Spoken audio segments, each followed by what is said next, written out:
This video got something really exciting for you. I'm going to be counting down the very best 5 laptops that you can get in 2018.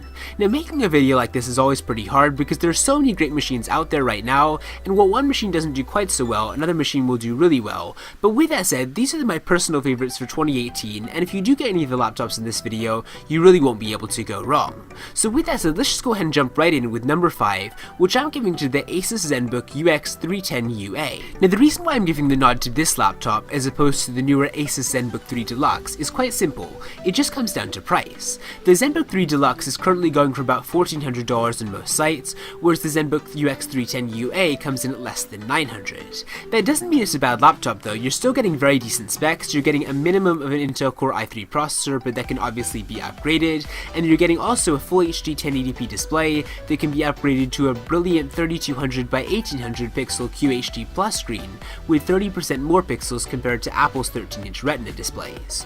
You're also getting 8GB of RAM, at least 256GB of solid-state storage, and then an Intel HD graphics card 620. While the Asus Zenbook 3 definitely doesn't have as good battery life as an industry leader like the Dell XPS 13, you should be able to get at least 5 to 6 hours of continuous use out of this machine, and if you're using it more intermittently, it should last you the day. Overall, the Zenbook 3 is just a really solid choice, and if you're looking for a laptop that comes in at less than $1,000, this is one of your best bets. Now, coming in at 4th place in this video is the late 2017 edition of the HP Spectre X360-13, which is a really great choice if you're looking for an excellent Windows 10 2-in-1.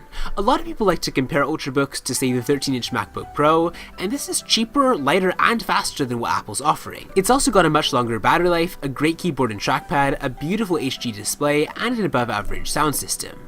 What really makes the Spectre X360 shine, though, is the fact that you can use it in all kinds of different ways. The screen of HP's convertible flips out of the standard clamshell orientation into a tent for presentations, and it stands on its keyboard or flips all the way around to work as a tablet. Honestly, HP's approach to a hybrid convertible design is one of the best I've seen so far, partly because it just has a whole lot of versatility, and partly because HP's hinge mechanism is also really solid. It's really easy to open up with one hand, and it just feels like a very well designed machine overall. To give you an idea of the kind of price you'll be paying, the entry-level configuration of the Spectre X360 sells for around $1,200, but you can actually remove the webcam from the model and get it for about $150 less. You can obviously configure the specs up to a Core i5 or Core i7 processor, 16GB of RAM, a 1TB solid-state drive, and a 4K display, but obviously that's going to cost more. My main complaint about the Spectre X360 is actually that it just tends to run a little bit hot, which isn't a deal breaker, but it's something that you should know if you're going to be using this laptop on your lap for a considerable length of time.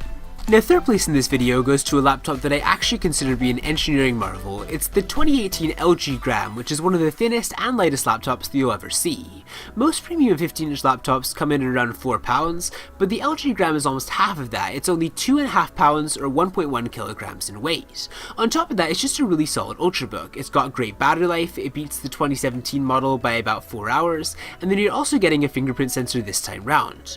What's nice about the LG Gram is that there are a number of different configurations at all kinds of different price ranges. You can pay $2,000 for a 15.6-inch version that's fully decked out with an Intel Core i7 processor, 16GB of memory, and two 512GB SSDs, or you could scale it way back to around $1,000 for a non-touchscreen 13.3-inch laptop. Basically, if you want a laptop with a large screen, a long battery life, and an incredibly light travel weight, this is definitely the choice for you, but you should just remember that you are paying for these features, so if you want a more powerful laptop for the same price, or if you want a laptop that just costs a whole lot less, you might want to check out some other alternatives instead.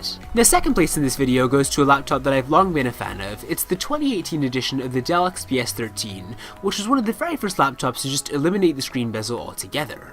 The XPS 13 has always been a great all-around laptop with a slim, sharp-looking body, a great battery life, great performance, and a lot of different configuration options, and for 2018, Dell has just improved on their formula. They've got a new design that cuts down on the overall size, adds new CPU options, improves efficiency, and improves cooling with a lot more heat pipes and thermal insulation. There are still a lot of editions of the Dell XPS 13. You can get, for instance, a Core i5 CPU edition with 8GB of RAM, a 256GB solid state drive, and a 1920 by 1080 non-touch display for about $12.50, or you can get a more advanced version, say with a Core i7 CPU, a 512GB hard drive, a 4K touch display, and then 16GB of RAM for $2,100. The very cheapest version you can get is $1,000, which is less than half of the most high-end version, so as I said, you got a lot of range here, and honestly, my biggest complaint about the Dell XPS 13 is something that the system, I don't really know why it does this, but it's just got the webcam right underneath the display right when you open up the hinge. It's something that Dell could easily fix, and honestly, I don't know why they haven't. I'm not really sure what the overall benefit to having the webcam under the screen is, and it just makes talking a little bit more weird, but anyways, that's a minor quirk. The Dell XPS 13 is a great laptop, and I definitely recommend it. Now, before I get to my first place choice for the best laptop of 2018, I did just want to give a couple of honorable mentions. I've long been a fan of the Microsoft Surface Book, and the Surface Book 2 definitely improves on that formula. The MacBook Pro 13-inch is really great for people who are invested in the Apple ecosystem and want a really good thin and light laptop. The Razer Blade Stealth is designed for gamers who are wanting to take their games with them on the go and don't want to lug around a huge machine with them. And the Acer Swift 3 is actually a really good budget laptop, which comes in around $600, but still delivers very respectable performance. But with that said, coming in as my very first choice for the best laptop of 2018 is the Lenovo Yoga 920.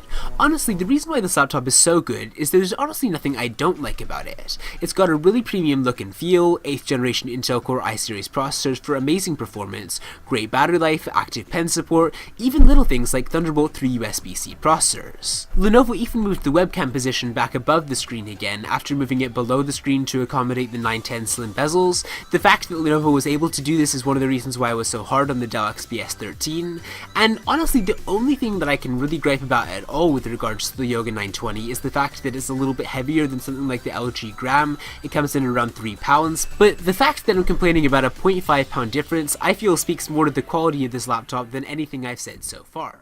So tell me pretty lies, look me in the face, tell me that you love me.